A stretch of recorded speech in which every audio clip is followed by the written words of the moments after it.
Assalamualaikum warahmatullahi wabarakatuh. Perkenalkan, nama saya Fahri Ramadan dari kelas 08 SAKM 006. Dalam hal ini saya ingin membuat video PPT tentang tugas video Good Corporate Governance atau biasa disebut dengan GCG. GCG adalah singkatan dari Good Corporate Governance yang dalam bahasa Indonesia berarti tata kelola perusahaan yang baik. GCG adalah sistem yang mengatur, mengelola, dan mengawasi perusahaan agar berjalan secara transparan, akuntabel, bertanggung jawab, independen, dan adil. Penerapan GCG bertujuan untuk meningkatkan kinerja perusahaan, menciptakan nilai tambah bagi pemangku kepentingan, serta menjaga keberlanjutan perusahaan dalam jangka panjang. Prinsip-prinsip utama pada GCG yaitu ada 5. Yang pertama ada transparansi, yang kedua ada akuntabilitas, yang ketiga ada responsibilitas, yang keempat ada independensi, dan yang kelima ada fairness atau kewajaran dan kesetaraan. Yang pertama ada transparansi. Transparansi dalam konteks GCG adalah prinsip yang menuntut perusahaan untuk menyediakan informasi yang akurat, jelas, jujur, dan tepat waktu kepada semua pemangku kepentingan baik internal maupun eksternal agar pengambilan keputusan dapat dilakukan secara objektif dan bertanggung jawab. Lalu tujuan transparansi adalah meningkatkan kepercayaan publik dan investor terhadap perusahaan, terus mencegah praktik korupsi, kolusi, dan nepotisme, lalu meningkatkan akuntabilitas dan integritas manajemen. Nah, pada bentuk implementasi perusahaan di dalam hal transparansi, yang pertama ada pelaporan keuangan secara terbuka dan diaudit oleh auditor independen. Yang kedua, penyampaian informasi material dan fakta penting secara publik atau misalnya melalui situs resmi laporan tahunan keterbukaan informasi di BI. Yang ketiga itu rapat umum pemegang saham atau RUPS yang terbuka dan terdokumentasi dengan baik. Yang keempat, kebijakan internal yang terbuka seperti kode etik perusahaan atau kebijakan anti suap. Yang kelima yaitu laporan keberlanjutan atau sustainability report untuk mengungkapkan dampak sosial dan lingkungan perusahaan. Lalu yang kedua ada akuntabilitas. Akuntabilitas dalam GCG adalah prinsip yang menekankan bahwa setiap individu atau unit dalam perusahaan harus memiliki tanggung jawab yang jelas atas setiap tindakan, keputusan, dan kewenangannya, serta wajib mempertanggungjawabkan hasil pemangku kepentingan yang berwenang. Tujuan akuntabilitas yaitu menjamin bahwa tugas dan wewenang dijalankan secara efektif dan efisien. Lalu yang mencegah penyalahgunaan kekuasaan atau konflik kepentingan, ya, terus meningkatkan kinerja perusahaan melalui sistem pengawasan dan evaluasi yang terstruktur.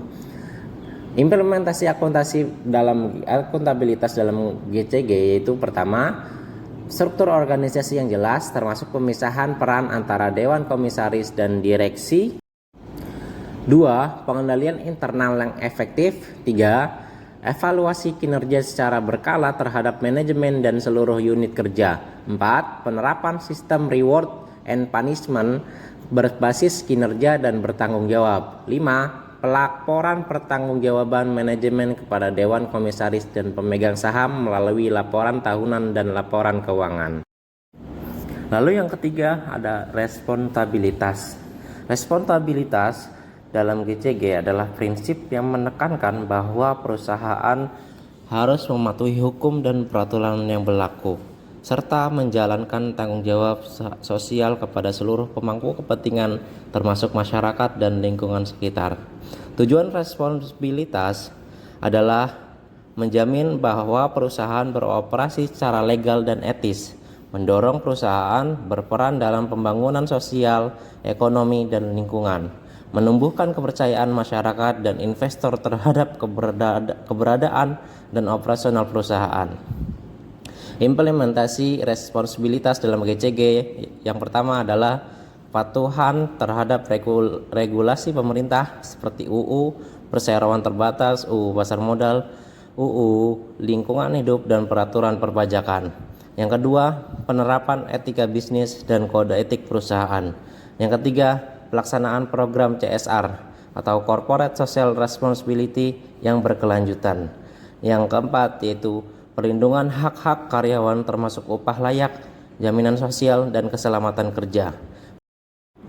Yang kelima yaitu komitmen terhadap praktik bisnis berkelanjutan seperti pengelolaan limbah, efisiensi energi, dan penggunaan sumber daya secara bertanggung jawab. Yang keempat ada independensi.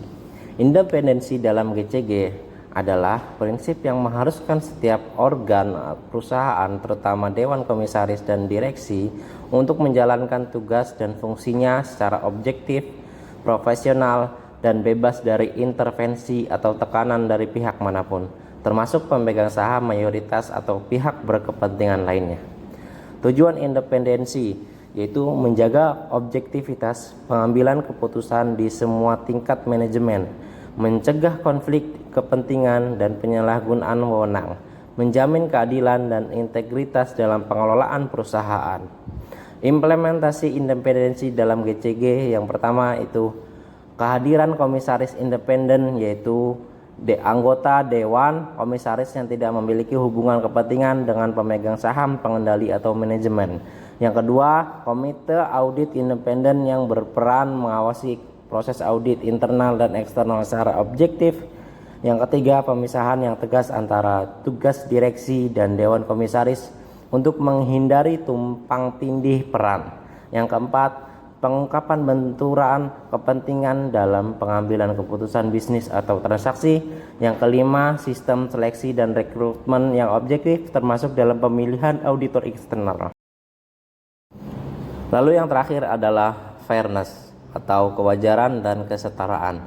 Fairness dalam GCG adalah prinsip yang menekankan bahwa perusahaan harus memperlakukan seluruh pemangku kepentingan secara adil dan setara, tanpa diskriminasi dan dengan menjunjung tinggi hak-hak yang sah dari setiap pihak, terutama pemegang saham minoritas, karyawan, mitra usaha, kreditur, hingga masyarakat. Tujuan fairness adalah menjamin kesetaraan hak dan perlakuan dalam pengambilan keputusan, mencegah dominasi atau penyalahgunaan kekuasaan oleh pihak tertentu seperti pemegang saham mayoritas, lalu meningkatkan kepercayaan dan hubungan jangka panjang antara perusahaan dan para stakeholder. Implementasi fairness dalam GCG. Yang pertama yaitu perlakuan adil kepada seluruh pemegang saham, termasuk dalam pembagian dividen dan akses informasi. Dua, transparansi dalam pemilihan dan pemberhentian direksi atau komisaris, serta sistem remunerasi yang objektif. Yang ketiga, penghormatan terhadap hak karyawan, termasuk dalam hal kesejahteraan, pengembangan karir, dan kebebasan berserikat. Yang keempat, sistem pengaduan dan pelaporan pelanggaran atau whistleblowing system yang menjamin perlindungan pelapor. Yang kelima, penyelesaian sengketa secara adil dan terbuka jika terjadi konflik antara perusahaan dan stakeholder. Tujuan GCG. Yang pertama itu meningkatkan nilai perusahaan dalam jangka panjang. Yang kedua, menciptakan iklim usaha yang sehat dan kompetitif. Yang ketiga, menjaga kepercayaan investor dan masyarakat. Yang keempat, meminimalisasi konflik kepentingan dan potensi fraud. Yang kelima, meningkatkan kinerja perusahaan secara keseluruhan. Contoh umum implementasi GCG dalam perusahaan. Yang pertama, pembentukan komite audit dan komite nominasi dan remunerasi. Yang kedua, pelaporan keuangan yang diaudit oleh auditor independen. Yang ketiga, rapat umum pemegang saham atau RUPS yang terbuka dan akuntabel.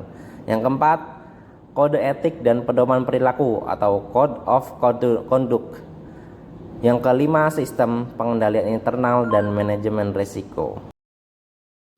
Kesimpulannya, GCG yaitu merupakan sistem prinsip dan proses yang digunakan untuk mengarahkan dan mengendalikan perusahaan agar dapat meningkatkan nilai jangka panjang serta menjaga kepentingan para pemangku kepentingan. 5 prinsip utama GCG menurut OECD dan KNKG yaitu transparansi, akuntabilitas, responsibilitas, independensi, dan fairness menjadi dasar bagi praktik yang etis, profesional, dan berkelanjutan. Penerapan GCG secara konsisten bertujuan untuk menciptakan iklim usaha yang sehat, meningkatkan kepercayaan publik dan investor, meminimalisasi konflik kepentingan serta potensi fraud, dan mendorong peningkatan kinerja perusahaan. Implementasinya mencakup pembentukan struktur organisasi yang baik, pelaporan keuangan terbuka, pengawasan internal dan eksternal, serta perilakuan adil terhadap seluruh stakeholder. Mungkin sekian dari saya. Assalamualaikum warahmatullahi wabarakatuh.